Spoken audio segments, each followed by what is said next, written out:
Hi అండి, welcome back to my channel. ఈరోజు అయితే ఉల్లిపాయ పచ్చడి ఎలా రెడీ చేయాలో చూపించబోతున్నానండి.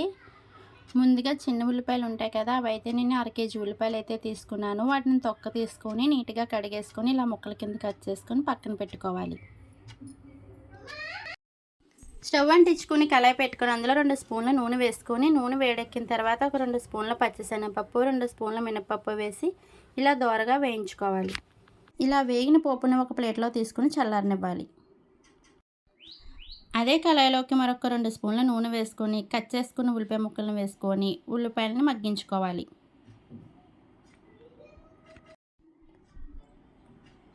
ఉల్లిపాయలు లైట్గా మగ్గిన తర్వాత ఇందులో రుచికి తగినంత ఉప్పు, ఒక పావు టీ స్పూన్ పసుపు, చిన్న నిమ్మకాయ సైజ్ అంత చింతపండు తీసుకొని గుజ్జులా తీసుకొని ఆ చింతపండు రసాన్ని కూడా వేసుకొని మరొక 2 నిమిషాల పాటు అయితే ఈ ఉల్లిపాయలని మగ్గించుకోవాలి.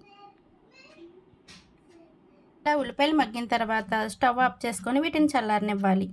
ఒక 10 పచ్చిమిర్చి తీసుకొని వాటిని నీట్గా కడిగేసుకొని ఇలా ముక్కల కింద చేసుకోవాలి. స్టవ్ అంటించి కళాయి పెట్టుకొని 2 స్పూన్ల నూనె వేసుకొని నూనె వేడెక్కిన తర్వాత కట్ చేసుకున్న పచ్చిమిర్చి 2 ఎండుమిరపకాయలు వేసి వీటిని కూడా వేయించుకోవాలి.